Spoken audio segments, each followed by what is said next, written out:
વિશાલ કેમ ગયો અમુક આગળ આવવા ગયો તો ભાઈ અમુક છે ને ભાઈ આપણે જતો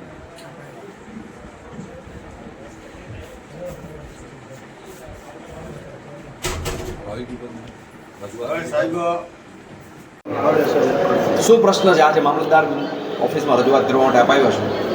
આજે પ્રશ્ન તો એક બહુ ભયંકર છે, કારણ કે ગુજરાત સરકાર દ્વારા 2023-24ની વળતર પેટે કપાસના વાવેતરની સહાય ચૂકવવામાં આવે છે. એ વળતર પેટે સહાયમાં જે ખેડૂતો પોતાના ખેતરની અંદર કપાસ વાવેલો હોય છે એને મળતું નથી, અને નથી વાવેલું એવું ખેડૂતોને લાભ મળે છે. આવું અમારા ગામની અંદર નહીં, આખા તાલુકાની અંદર ગામે ગામ આવો પ્રશ્ન બન્યો છે.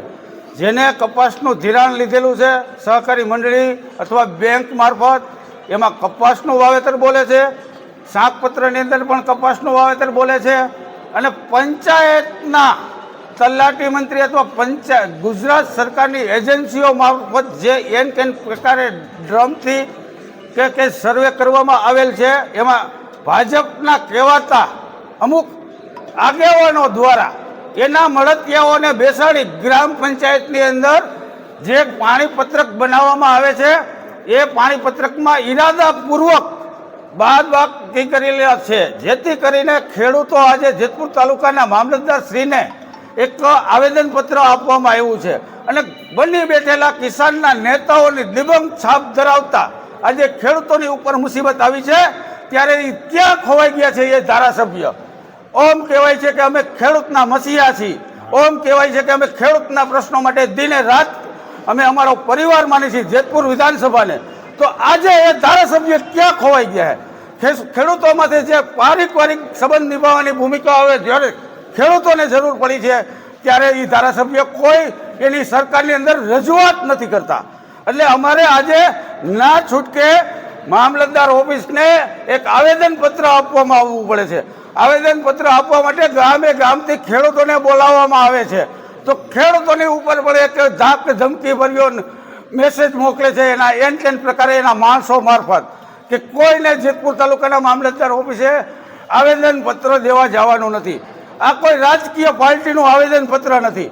આ એક જેતપુર તાલુકાના હરેક ગામમાંથી 2-5 ખેડૂતો આવેલા છે.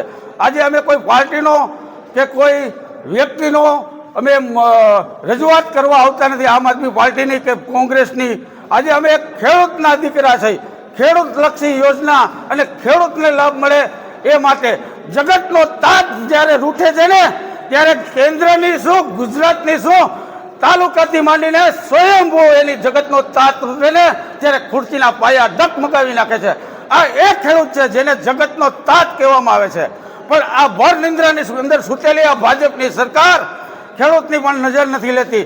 પાર્ટીનું કોઈ આમાં રાજકારણ નથી. આજે ખેડૂતના દીકરા તરીકે અમે બાઇટ આપી છે.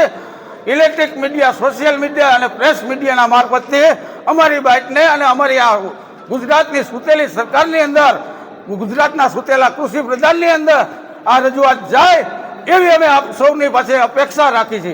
આટલું કહી મારી વાત પૂરી કરું છું. દિલીપભાઈ, અત્યારે જે પત્રક ભરાઈ છે અને જે સર્વે થયો એની અંદર જે કપાસ વાવ્યો છે જેણે અને એના ખાનામાં સર્વેમાં કંઈક બીજું નીકળવું છે, જેમ કે તેલીબિયા અથવા કોઈ પણ વસ્તુ, તો એનાથી કઈ રીતે ખેડૂતોને નુકસાની જાય છે? જો નાના ખેડૂતો હોય છે, સરકાર દ્વારા એક હેક્ટરે 11,000 રૂપિયાની સહાય કરવામાં આવે છે વળતર પેટેની.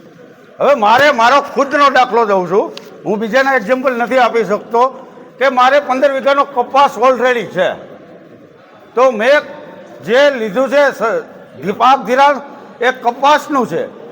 સહકારી મંડળીની અંદર મારું શાકપત્ર બને એ કપાસનું છે, પણ મને ખુદને પૂછવામાં નથી આવેલું પાણીપત્રક બનાવવા ત્યારે કે ભાઈ તમે શું વાવ્યું છે તમારી જણસી. તો આજે મને 22,000 રૂપિયાનો કોઈ ફરક નથી પડતો, પણ મારી જગ્યાએ નાના નાના ખેડૂતો છે જેને દિલથી કપાસ વાવેતર કર્યો છે, કુદરત એનાથી રૂઠેલો હોય છે અને માથે આ રાજકીય કિનાખોરીથી પાર્ટી ચલાવી લેલા એના દુઃશાસનનો આવા નાના નાના ખેડૂતોને ડામ આપે છે. એટલે એને એકરે 11,000 રૂપિયાની સહાય નુકસાની પેટે જાય છે. એટલે નાના નાના પરિવારોને આજે આર્થિક બોજ પડે છે. આમાં કોઈ જાતનું રાજકારણ નથી. આજે અમારી વરાળ છે, ખેડૂતના દીકરા તરીકે વરાળ કાઢી છે કે હવે જાગો, ગુજરાતના કિસાનો જાગો, નકર તમારી ને તમારી જમીન વેચીને તમારે મજૂરીએ જવું પડશે. આવું ભાજપનું કુશાસન છે. હવે જાગો, શરમમાંથી બહાર નીકળો અને તમારી આત્માને જગાડો, એવી હું તમારા માધ્યમથી, પ્રેસ મીડિયા, ઇલેક્ટ્રિક મીડિયા અને સોશિયલ મીડિયાના માધ્યમથી ખેડૂતોને એક લાગણીશીલ બની અને પ્રાર્થના કરું છું અથવા દિલગીરી વ્યક્ત કરું છું કે હવે કિસાનો જાગો, નકર તમારી જમીન વેચીને આ ઉદ્યોગપતિઓ પાસે તમારે મજૂરીએ જવું પડશે. આવો સમય આવી જશે. જેતપુર તાલુકાનું મેવાસા ગામ, મારો સર્વે નંબર 558. એમાં કંઈ મારે લીટો આવ્યો છે, ખાલી એરો છે. અમારે કપાસનું વાવેતર હતું તો એમાં કંઈ એરો આવ્યો, ખાલી કાંઈ લખેલ નથી. અને મારું નામ રાજેશભાઈ રણછોડભાઈ રેપરા, મેવાસા ગામ છે મારું. અને આમાં જો આવું કરે સરકાર તો આમાં ખેડૂતોને ક્યાંથી મળે કાંઈ? ખાલી એરા દઈ દઈએ છે તો એમ ન હાલે. પાછું આવડા લોકો સર્વે કરે આપણે સરકારશ્રી, એવી અમારી માંગણી છે.